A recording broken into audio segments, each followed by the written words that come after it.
Once upon a time, in a distant kingdom, there was a cruel king named King Peasant. He ruled over his land with an iron fist, caring only about wealth and power. The people of his kingdom lived in fear, working day and night to fill the king's treasure chests, but they received little in return. The king taxed the people heavily, and those who couldn't pay were thrown into dark, cold dungeons. One day, a kind-hearted peasant named Elias, who lived in a small village, decided to stand up for his people. Despite being poor himself, Elias always helped his neighbors, sharing whatever little he had. He believed that kindness was stronger than cruelty, and that no king, no matter how powerful, could rule forever without love and respect of his people. Elias traveled to royal palace to speak with the king. Along the way, he helped a hungry beggar, shared food with a family in need, and rescued a small bird trapped in a thorny bush. Each time, the people thanked him and wished him good luck on his journey.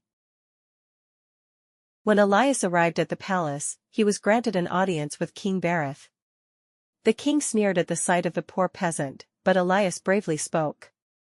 "Your Majesty," Elias began, "the people of your kingdom are suffering. They work hard, but they are hungry and poor. A good king cares for his people, not just his gold."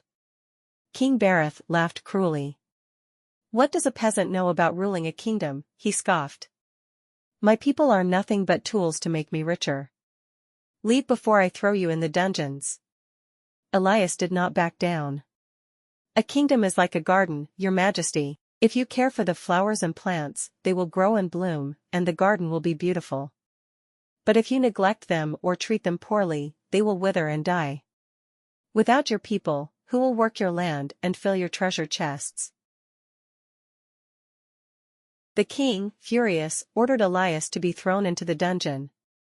But as the guards took him away, the small bird Elias had rescued earlier flew into the palace and landed on the king's throne.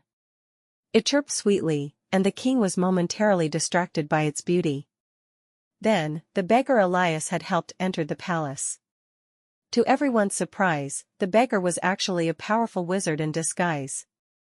The wizard waved his hand, and the palace filled with a golden light. "King Peasant," the wizard said, "you have been tested, and you have failed. Your cruelty has blinded you to the true power of kindness and compassion. From this day forward, you will no longer rule." With a flash, the king's crown vanished from his head, and the wizard turned to Elias. "You, kind peasant, have shown the heart of a true king. You helped others without expecting anything in return. You shall now be the ruler of this kingdom." Elias, though surprised, accepted the responsibility. With his kindness and wisdom, he became a beloved king.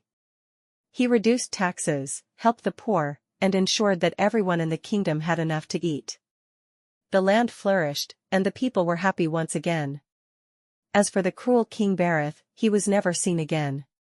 Some say he was turned into a flower in the garden of the palace, a reminder that only with love and care can a kingdom truly thrive. And so, King Elias ruled with a gentle heart, proving that kindness is the greatest strength of all. The kingdom, once filled with fear, became a place of joy and peace, all thanks to a brave peasant who believed in a better future.